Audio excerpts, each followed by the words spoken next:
So yeah, I have a small intro, but not really that well prepared. So it will be exactly like that. Not well prepared. Anyways, like this whole event was us meeting on over discussion on IxDA side. So that's mainly the reason why it's a joint event between design and critical thinking, which is a community that I'm really proud to be part of and to be helping grow and having discussions around design and stuff like that. And Boone and Kai, which we met through, and Jason as well, that we met through a very interesting discussion around things that Kai is doing on his side with ecosystem mapping. And this is a kind of happy accident that generated this opportunity for everyone to participate in like the discovery of what do we mean first by ecosystem mapping, and then how we do that. So yeah, I think that's it for my intro. And I was thinking maybe Boone, you want to add anything if you have anything in mind to Uh, provide a bit of context. Not really. So the opportunity came about because Kyle and I were talking about service design and complexity science, which kind of the intersection of kind of two topics of interest that we're both passionate about and interested in. Guess we both operate in very similar spaces. We're both practicing designers in systems, services slash other. We both have an interest in systems and complexity. We both hang out in similar circles of communities of practice. Some of you who are here, um, and Kyle's been noodling around about in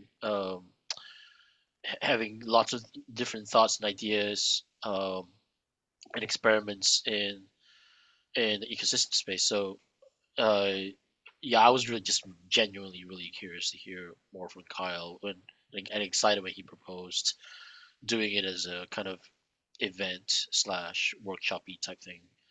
And that was it. That was enough to convince me. And that's all the detail that I currently have. That's all I can share.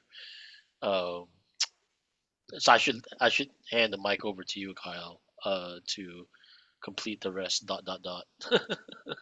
Wonderful. Thanks. Yeah, and Boone, Kevin, Jason, thank you for hosting this. Thank you everyone for showing up. Excited to have this talk. It's going to be pretty informal and sort of apologies up front, but also this will be interesting and fun. I'm on the tail end of COVID and feeling a little bit of the fog.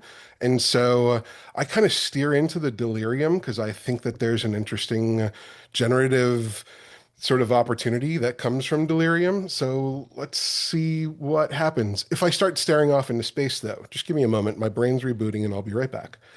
Um, that said, allow me to share some slides here that will help keep me on track. Hmm. And we'll actually share that. Okay. Ooh. Okay. Can everybody see that? Okay. Yep. Yep. Yeah. Excellent. Yes. Okay. So when I say demystifying ecosystem mapping, I'm not talking about, I'm going to introduce a procedure or a simple process for doing this. I really want to just open a door and generate an invitation, reduce some of the barriers and take some of the gloss off of the word and the intimidation. Because every time Boone and I were talking about this. Every time I talk to people about ecosystem mapping, it either sounds so grandiose that it excites people and they want to get into it, or it sounds so grandiose that it's very intimidating and nobody wants to touch it and they don't know how to get started and everybody gets paralyzed. And it's somewhere in between. It's really, really effective. but it's also not all that intimidating. So I'm hoping to help us land somewhere in between. Um, so again, I'm Kyle Godbey. I'm a service designer by title. I consider myself a socio-technical designer. I work in the complexity science space. I use a lot of Cynefin and warm data, and I work in the more soft service design space where I tend to lean into what's the language that we're using, what's the org look like, what are our practices and rituals, much more so than what's the process that we're operating under.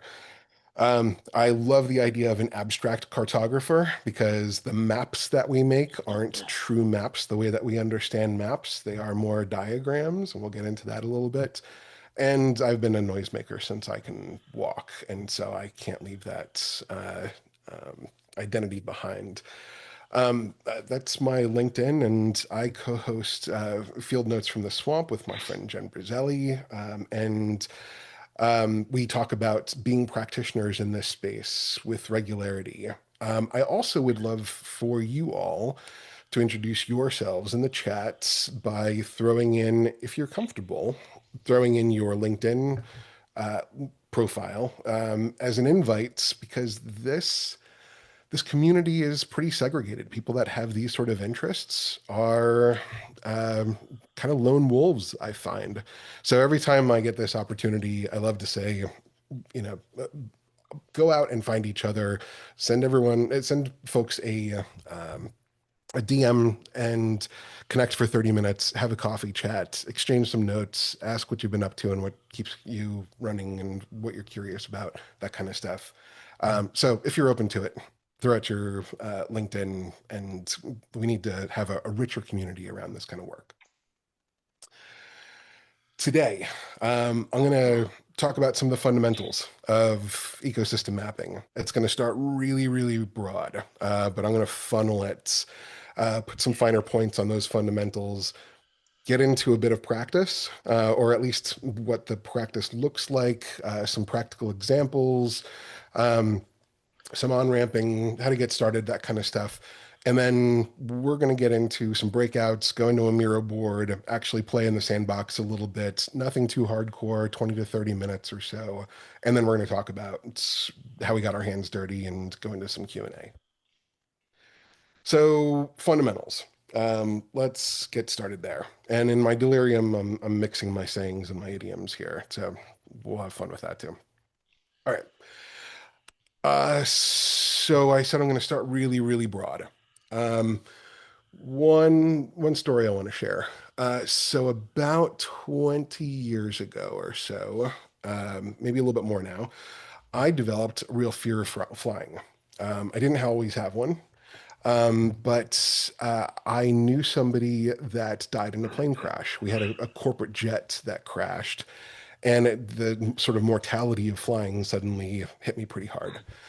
And by total happenstance, I ended up sitting next to a psychologist for the airline on one of my flights. And probably by nature of me and what I was experiencing and her line of work and the space we were in, we started talking about this.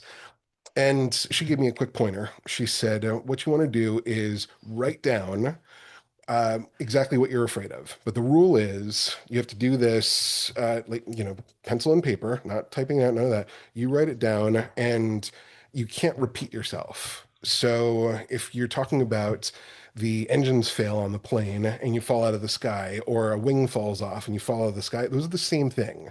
So you have to sort of get to the core of this. And I've been doing that since, or at least I did it for a long time, where I do it when I get a little bit of anxiety, and it works. And the reason I'm bringing this up today is because I've kind of examined why that works and why some of the mapping stuff that we do actually works. And there are a couple different components. One is something called cognitive offloading, where this big nebulous, scary thing that's in our head gets to come down and not only come out of our heads, but we get to hold the pen in our hand and put it on paper or on a sticky note or type it into a Miro board or so. But we take a degree of control over it. We have agency over naming it and identifying it. It becomes very black and white on that post-it note. It becomes contained in a small space. It's very two-dimensional. And so that cognitive offloading is really important. The pattern recognition of saying, well, the wing falling off and the engines failing are the same thing really lets you sort of reduce it and contain it in another way. And the metacognition of being able to reframe these things and examine what's another way of thinking about this. Why am I thinking about it in those terms? Why is it this nebulous? It really is just a plane crash. And if I think about it in those terms, commercial plane crashes in America, there's been like 2 of them in the last 25 years. And how many flights are there in a day? You get to rationalize this in different ways. So there's a lot of power in just the ability to sort of re-examine things, get them on paper and put them down. And this is just at an individual level. This is before we get into a broader group, collective level.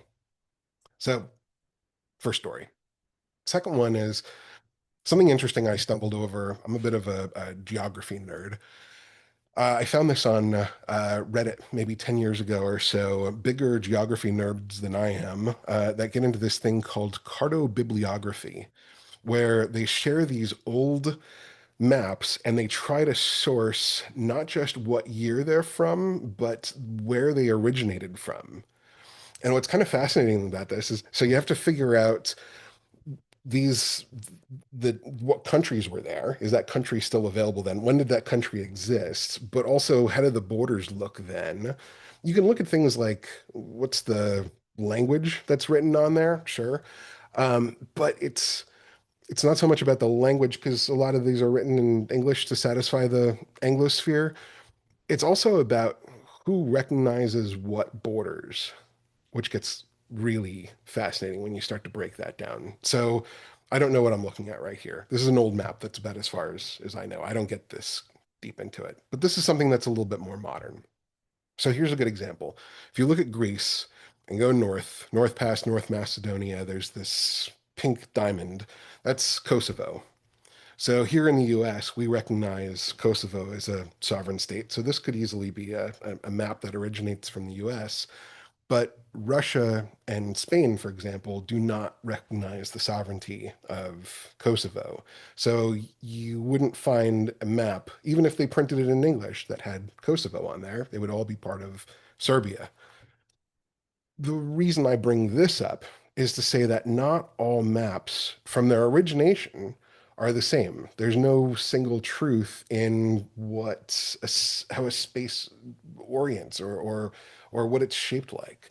So what gets interesting then is we get to start asking questions as to why. Why doesn't Russia want to identify Kosovo? Why doesn't Spain want to identify Kosovo? And I won't get into the geopolitics of that. Here we go on forever, and I don't really know any of the answers. But that's part of the power of this exercise is to figure out when we get multidiscipline about understanding spaces and you're talking to, let's say, the legal side of your organization versus the operation side of your organization, and they map things and they use different language and they've got a different structure to their maps and you start to bring them together, you get to ask questions as to why they see things that way and why they name things that way.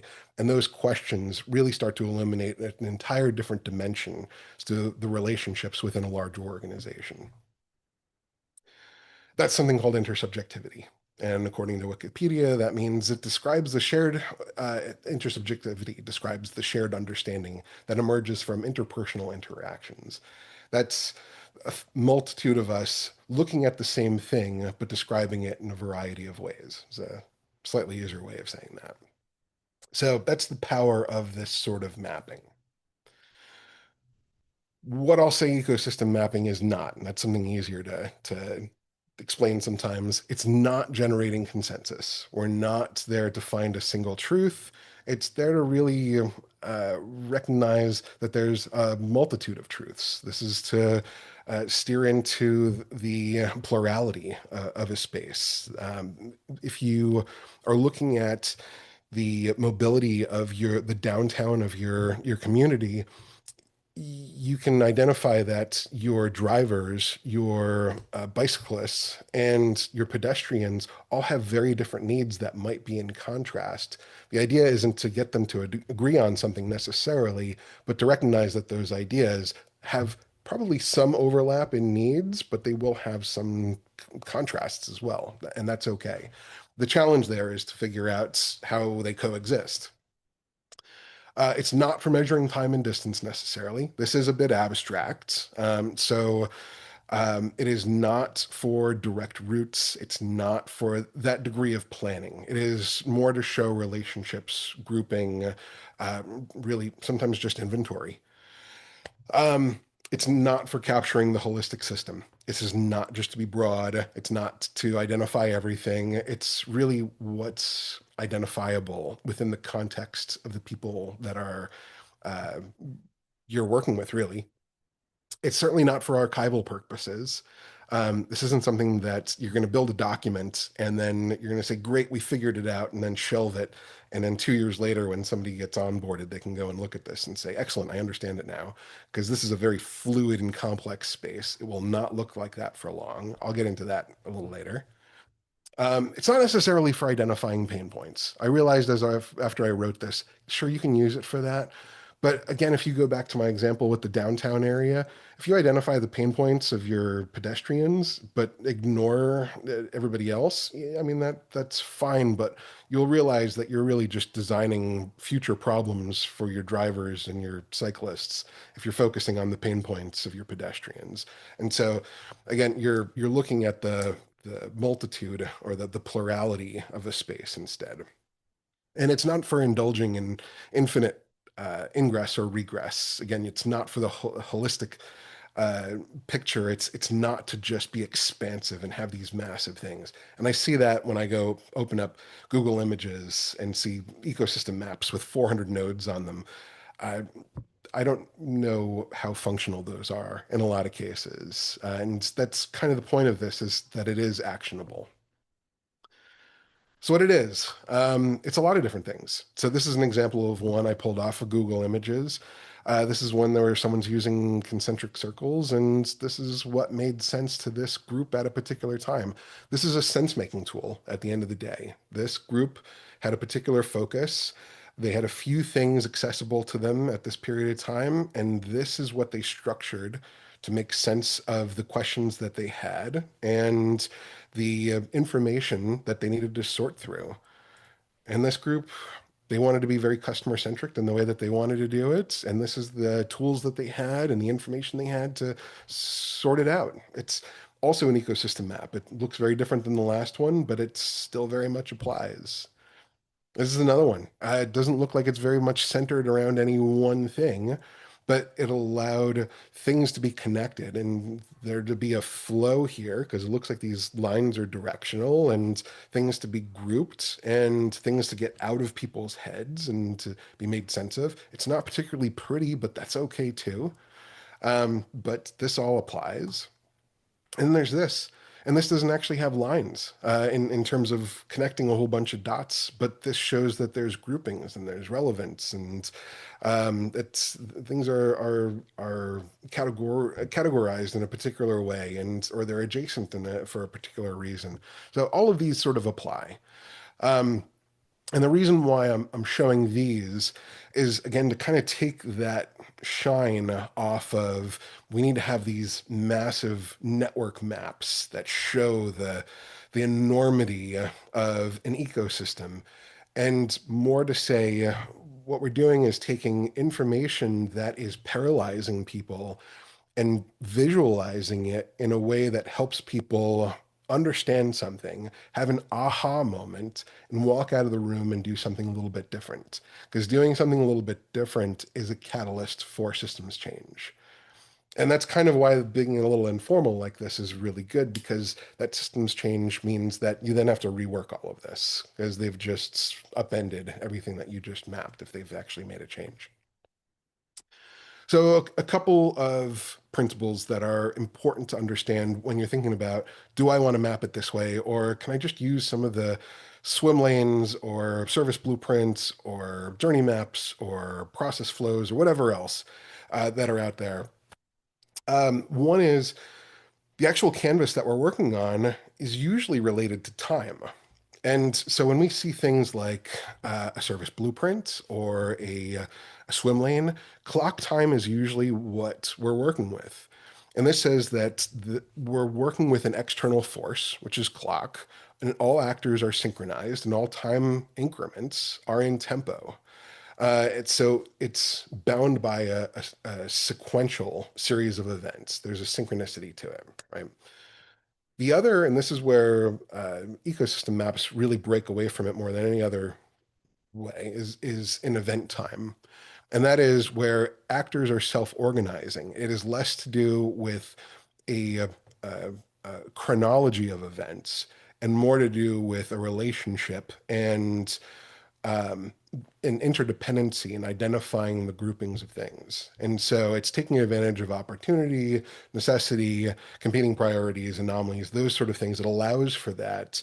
You can kind of see that when a thing happens, multitude of things are connected and you can make sense of that, but it doesn't necessarily say that when this one thing happens, these other five things happen in sequence next. Sometimes that's important if it's that way, sometimes not. And I'll get into constraints in just a moment to explain why. Here's my constraint slide. So constraints are how we start to dial back why that is. And so I love this image to better understand constraints. So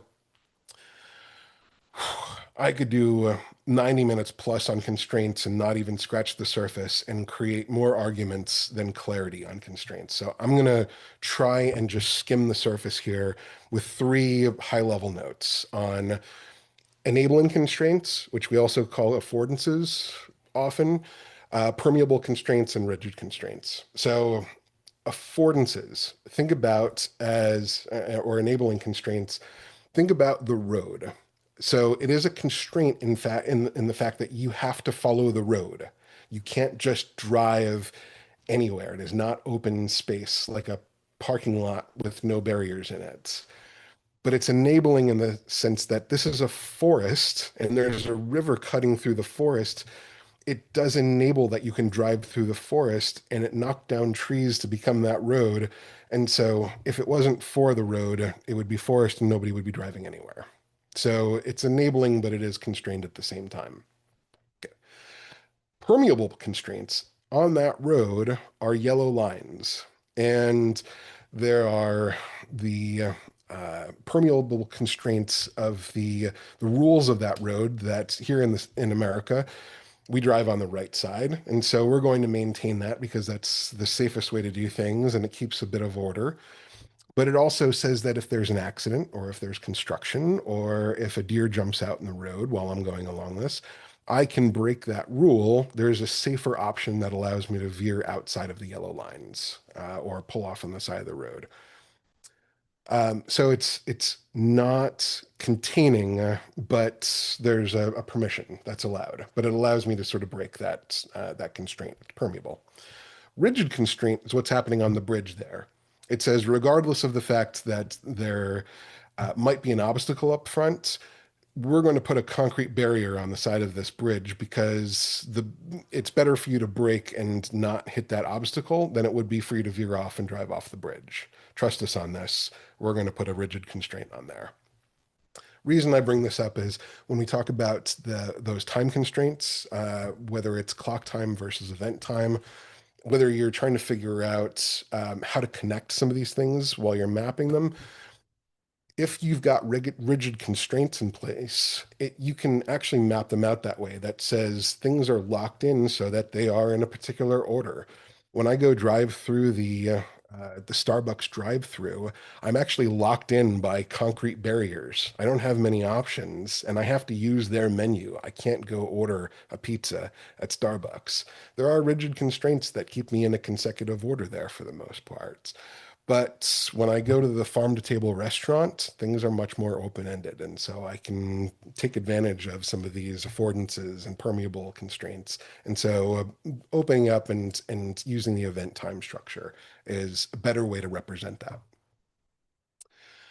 The other thing that these ecosystem maps are really good for is provoking or using this elicitation. So the idea isn't to just get this right at the gates. It's to get some information to continue to bring people into the conversation and create this platform where people want to correct it and refine it and get it to that right level of representation for them. This is really powerful with these assets. This isn't very different than a lot of other design assets, but it is particularly important with this one. I see a lot of people that are very focused on, we have to get this right, we have to capture everything. I say, go ahead and get it wrong a little bit. You can even actually, if you're worried about people not having the time or energy to contribute to this, fill in some blanks with some guesses there and then put this in front of them, and they will want to contribute to make sure that you're not representing them incorrectly. The other is something called levels of granularity, and this is right sizing. So there's a lot of information out there. You can go very, very broad. And when I say there's a lot of information, I mean, let's say you've got legal and tech and HR that are all working together. Tech may want to get down to a very code level of how things work. That might not be particularly important to other people in that conversation. It doesn't mean that it's not important, but it means asking them to translate it and dial it back to something at that same level is part of this process. So I've been in these conversations working on this where tech is speaking tech speak and everybody else in the room is starting to gloss over.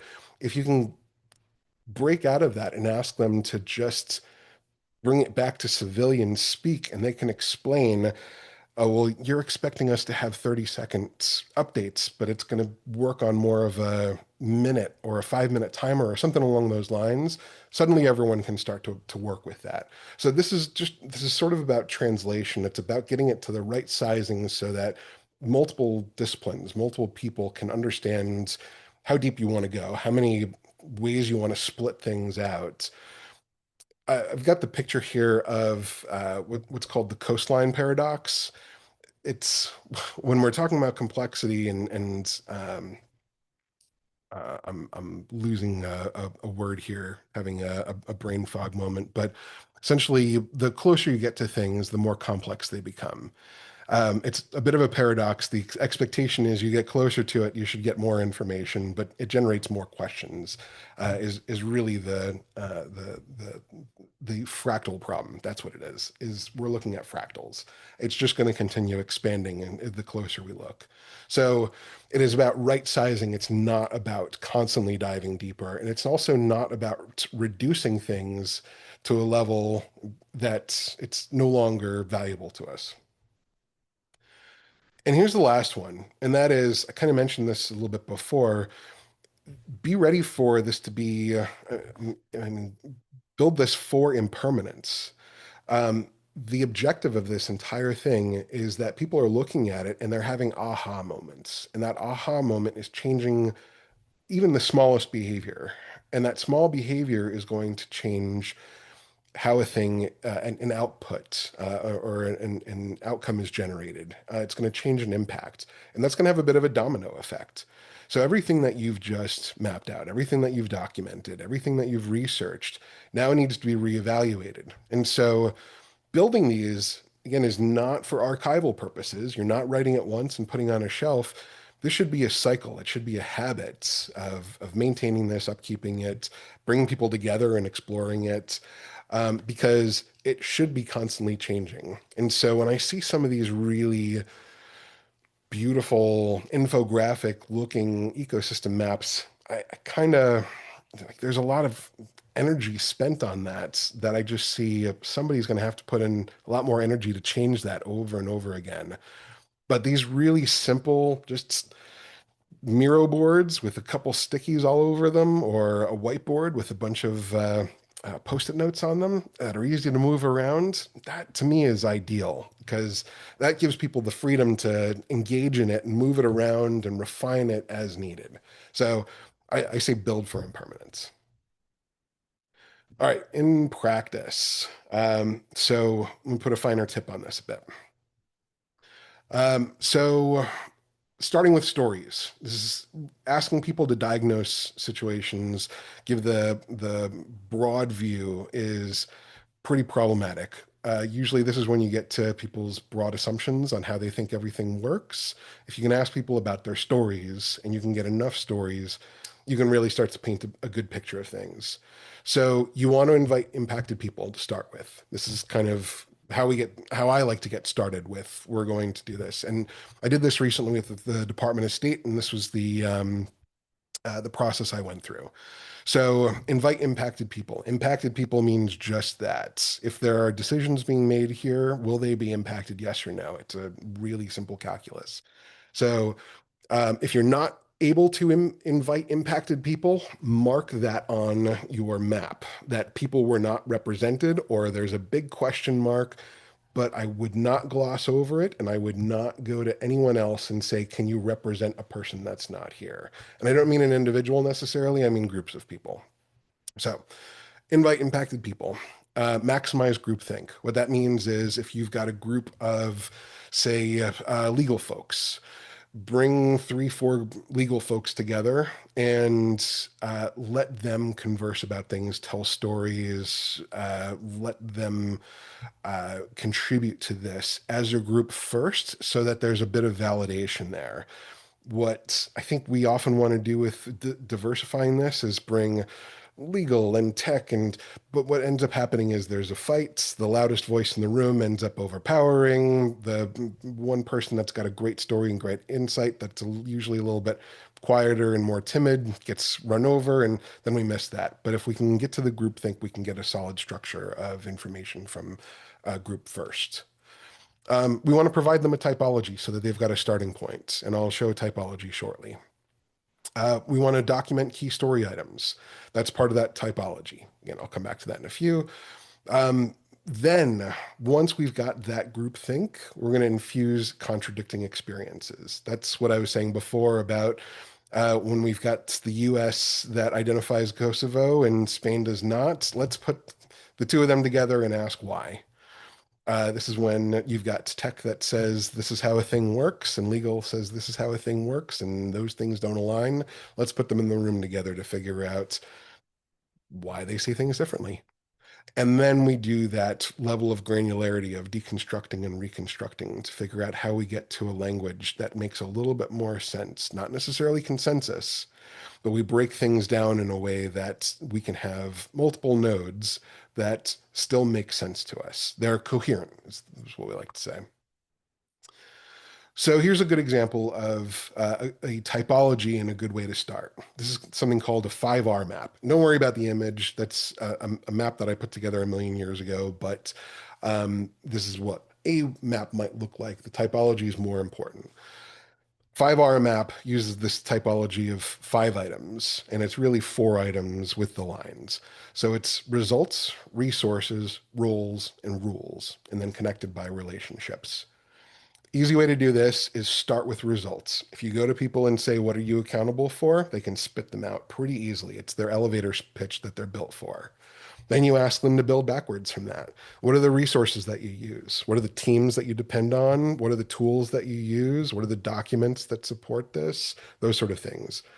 So those are your resources and your roles. And then what are the rules that govern this? What do you have to, what's the compliance that you have to maintain? What are the audits that you have to adhere to? Those sort of things. And then you connect all those dots. That's one easy way to start moving into this. The next is something called a metamorphosis map.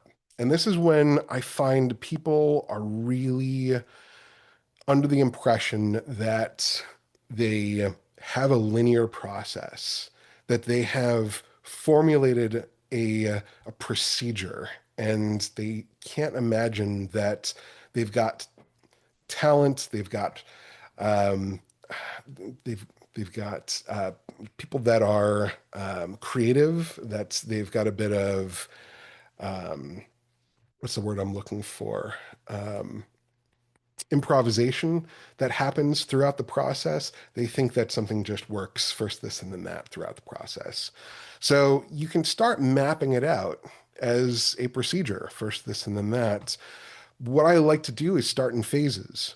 So that phase, thinking this as the caterpillar to butterfly, when is a thing clearly not another thing? So I've used this in something like uh, printing marketing fulfillment. Print marketing fulfillment, you go from um, your merchandising strategy to your creative brief to your actual mock-ups to what goes to tech and operations to what gets sent to your print manufacturer to what actually gets released out there.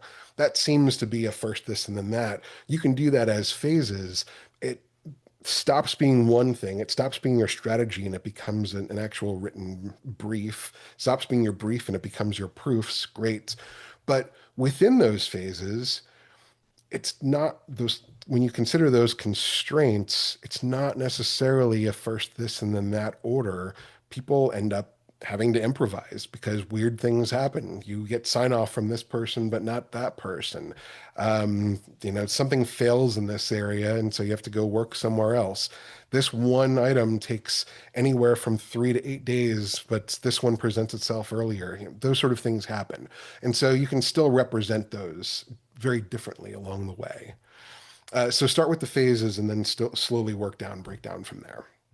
Hi, Kyle. Just a time check. We're running about 38 past the hour. Just check your. Wonderful. Yep, right there. So perfect timing. So last piece here is really a more fundamental typology. And this is something that I kind of either use directly or sort of expand on. And this is thinking about this typology as being physical and metaphysical. So the first two here being you want people and material. The second being action and task, right? People material, something that's elemental. We actually can hold on to it. The action task, that's the force that's going in and changing things and moving things along. That the metaphysical underneath here, the purpose or intent, where that energy is generated from, and then the outcome and impact. And that is when a thing is flourishing, how do we identify it? How do we name it? How do we describe it? That sort of thing. And so it's not exactly a result so much as it is how we observe it as it's alive, as it's out there in the open. That can be a result, but it can also be when it creates a problem, the way that it affects uh, the organization and how it's working, or the community and how it's working. Any of those things apply. So as long as you're capturing those things, or at least some of those things, dependent on that space, you're in good shape. Okay. So we're going to play a little bit in the sandbox. Break into groups of 4, go into Miro. We've got a Miro board. This is printed in the Miro board. Here's the idea. 4 people would love to start with 2 people telling stories, no more than, say, 5 minutes each. I think we can do 30-minute breakouts, maybe 25. Yeah, 30 minutes. We're good for that. And the prompt is, what do you remember most about your first day, or let's say maybe first week at your current or most recent job? And one person tells a story, the other 3 are going to capture some of those key story elements. Don't worry about the typology just yet, but just capture some of those elements. And what I want the other 3 people to do is capture, listen, don't ask questions, but make sure that this person that's telling the story is actually telling their story. What we tend to do is when you say, tell me about your first day or your first week at work, they say, well, what usually happens is, no. Boone, I want you to tell me about your first day, if you don't mind sharing. It not what happens at this job on day number 1. So one person speaks, 3 people write. On those stickies, try to keep it to like no more than 7 words each to keep it pretty brief. After you get both of those stories, do a little bit of finitizing, add any critical actors working backwards from those sort of that typology, break into that typology, and group either as through connectors or condense, but see what starts to emerge from what you're capturing and what kind of insights, new questions, what starts to look interesting. And the question here is really, I don't know, what's interesting about onboarding? What's interesting about going into new places? Any quick questions before we jump out? Yeah, do we have a theme or just That's somebody talks about whatever they want? it's that first day of going into a new organization or that first week and really just exploring what happens in that space, what Okay. themes might pop up for you. It's going to be different with those two stories, but what might connect with those two stories, or what gaps might appear. Okay. Okay, I'm going to open all the rooms, and you should have about 29 minutes with a 1 minute countdown on top, so 30 minutes total. I may have to do a bit of rejigging. Kevin and Carl, if you want to move around, I'll have to figure out how to do that, but because it's going to be randomized. And Boone, you had a question. Yeah, I was just wondering, some of us have been at our organizations for a really long time, like me. Would it be okay to choose a project in this case? Because projects are more recent and memorable. Yeah, if you've Like, moved into a new team or a new yeah, project team or something along those lines, sure. awesome. Thank you. Okay, I'm Yeah. opening the rooms.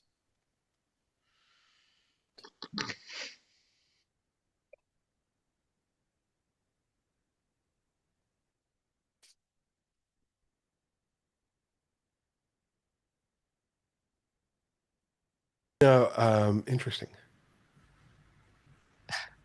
I'm not this. Oh, Swarm Compass. Is that what you're talking about? Being No, recorded. Okay, I want to hear more about it. no, I'll come back to you with Okay, this with the proper name because maybe I'm confusing. I'm confusing the name. all right.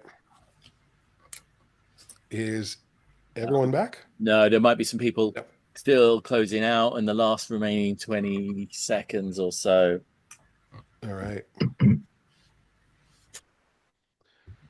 There's I realized after watching everyone, I had put post-its, stickies in the Miro, not shapes to do the connectors, but it looked like everyone was getting creative with how to move things around. So that's pretty cool.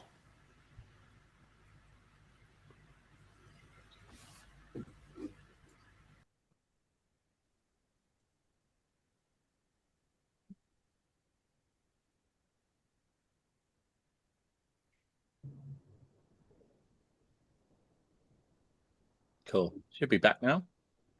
All right. Before we do a quick Q&A, this there's no real like one right way to do this we talked about. So what we want to do is do another breakout real quick, 5 minutes, re-randomize, totally different groups. Ask everyone how you did what you did, why you did what you did, what you learned, what kind of came up, just what came up, what you were noticing through all this. And then we'll come back and do some Q&A. Cool, cool. I'm just making sure that people aren't by themselves, hopefully. Okay. That's that. Okay. Okay. Oh no, I'm gonna just change that to 5 minutes. Have fun, everyone. 5 minutes and then randomize. 5 minutes, yeah. Yep. Oh, Ignore the countdown thing. It's lying. We're gonna put it on the board. Yes, thanks, Kevin.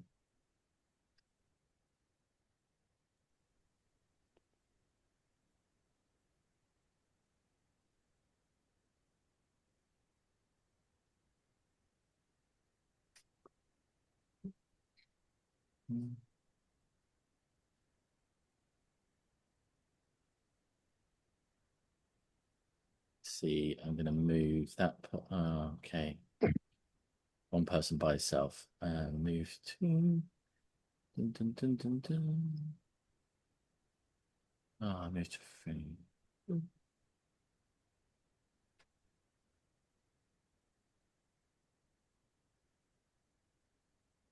Yes.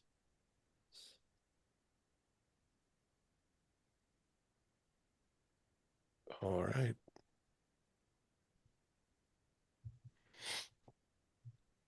Anyway. So maybe another 20 seconds before everyone's back.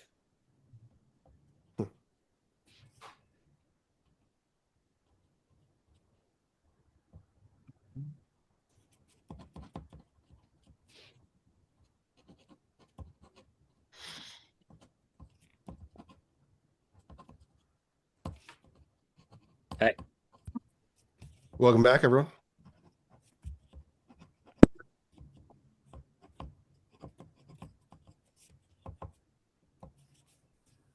All right. What kind of questions are coming up? How'd that go? Fast.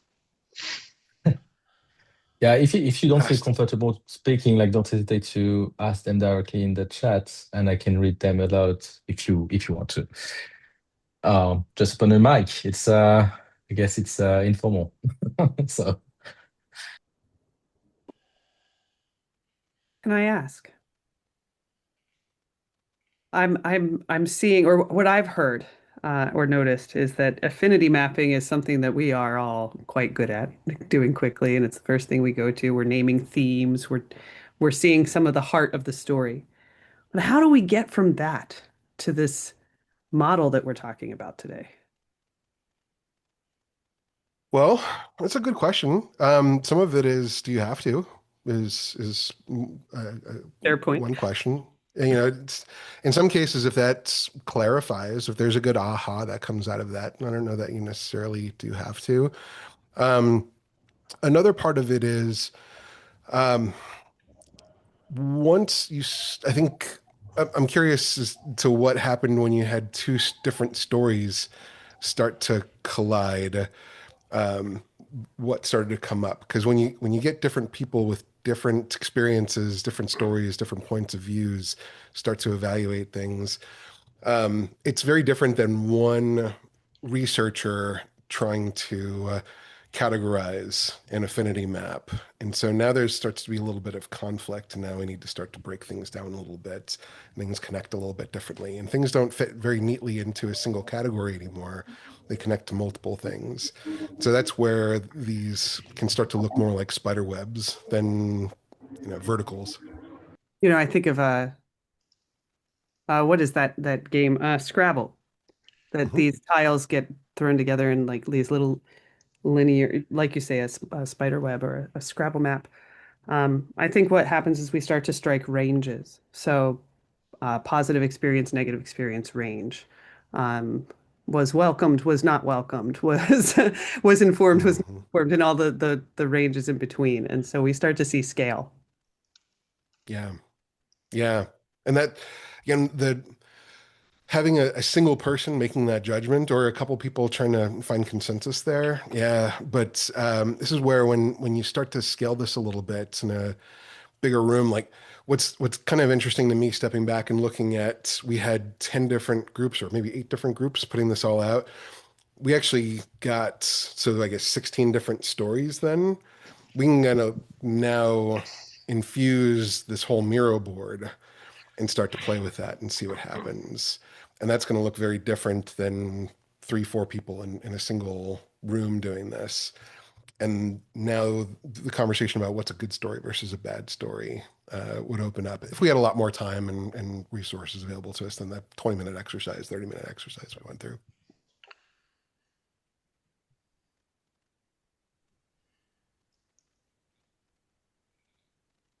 What else is coming up for folks? Kyle, I had a thought. Yeah. Um, I liked this exercise because it really did allow people who, I mean, we all knew each other in our breakout group, Mhm. but let's say, and that's true for people who work together, but maybe you're in different departments or different parts of an organization. I liked this as a plain language meetup, right? Everybody's using words that are similar. Nothing's too dense, right? Everyone has to kind of make sense to each other as a starting place.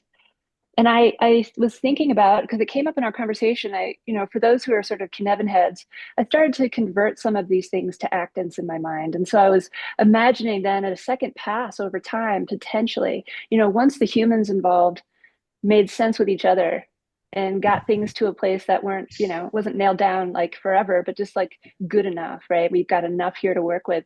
I could see then trying to understand through these other lenses how to convert some of that to these other ways of thinking and seeing in an ecosystem map that would allow for some of that probing that would take place if you're thinking about designing for safe to fail experiments. Love that. Yeah. Yeah, exactly. So yeah, being able to identify some of those things, I mean, just through the stories, being able to pick through that and being able to ask those questions, what enabled this? What was the components in that story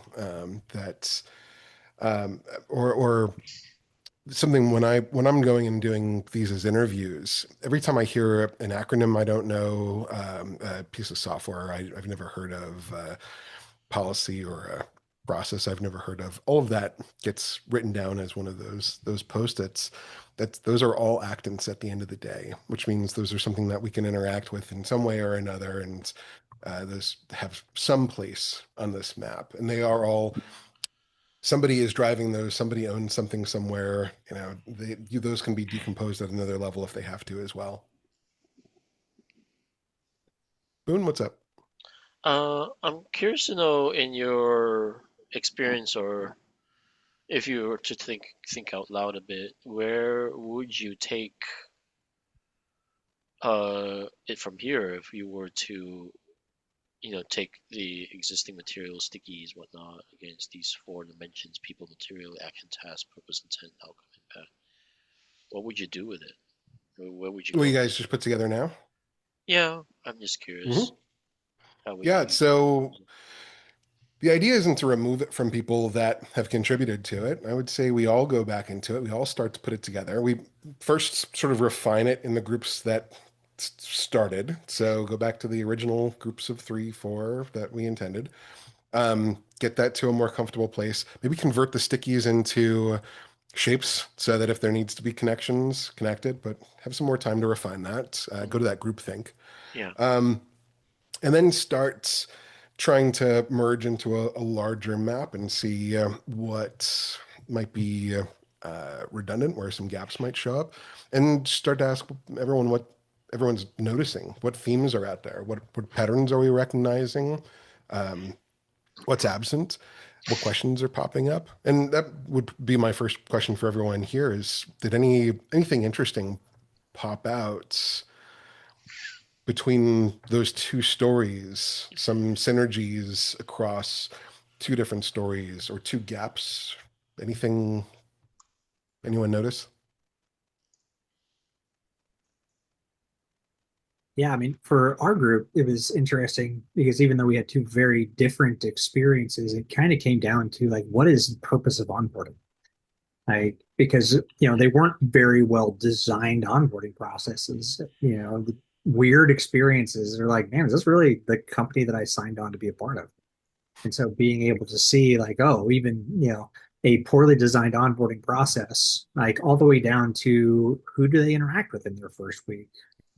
How do they interact with those individuals can really shape the next, however long before you develop those other trusting relationships. And, it has to, and you have to overcome and reshape that poor first 2 weeks to be able to then, fully integrate into the company. That's awesome. Anyone else notice anything? I'm noticing that I can't find the icon to raise my hand. So Oh no. I'll stay. Go I've for it. already spoken a bit if anybody else has something to say, but we did get to theming, and that certainly came up. This tension between design culture versus other cultures within the same organization. And breaking out of that tension means, as it seems, like we had 2 opposite experiences of onboarding, it seems. One good, one not as good. But even in the good onboarding experience, that tension is still real and there. And so even the boon of everything else being smooth, there's still some self actualization that needs to occur. in front of others so that they understand your remit, your value, and can ask for their time. And that brings me to the other major theme, was just time. Mhm. It presented in a number of ways. I see Boone does know where the icon is, and he's got his hand up. Oh yeah, I've done it first. Yeah, it's at the bottom of the toolbar in the Zoom window thing. Yeah, and mine's hidden for It's some reason. the React button. Yeah. But I was curious. Wanted to mention a different perspective from our group. Araditha and I shared stories, and we shared stories about onboarding from a very different perspective because we were self-initiated, very proactive. Araditha was acting as a consultant, working with a client, so very initiated, zero onboarding expected whatsoever. I was coming in as a outsider into a project, a complex project, and I was already anticipating that I would have to grab stuff and ask questions and be a bit proby. Yeah, so it was quite different an onboarding experience, or yeah, anti-onboarding. Yeah. Yeah. Well, I'll tell you, I went through this exercise a few years ago working on a onboarding redesign project for mergers and acquisitions at Capital One. And we were trying to figure out how you take two organizations and smash them together and what those experiences were like. And what we found was kind of what you were talking about, Matthew, where the um, people that were in a legacy organization that were onboarding were suddenly thrown to the wolves, and they lost their sort of old identity that they wanted to hang on to, that they had earned over a long period of time. And there was no way to identify that. There was no one for them to talk to about that sort of thing. So we started building them new structures. That was the design. The question was, how do we build a process that supports this? Instead, we said we're going to build them Slack channels, we're going to build them BRGs, we're going to build them just places where they can continue to be whatever their old organization was and maintain some sort of community so they can talk about the transition from where they were before to where they are now, share resources, be a support group for each other through that transition, all of those sort of things. That only came from storytelling and being able to map this out. And some of that mapping was the loose, I don't know how to put my finger on it, but I'm feeling disoriented because of this. And some of it was like the very rigid, here's how I got my new employee ID and here's how I got my new laptop and that kind of stuff. So it all had to kind of mesh into this broader world. But that's the sort of mapping that we went through, and started with that storytelling. That metamorphosis map that I showed was actually built there, where this is a procedure of onboarding. It should be evolutionary like this, but wasn't clear cut.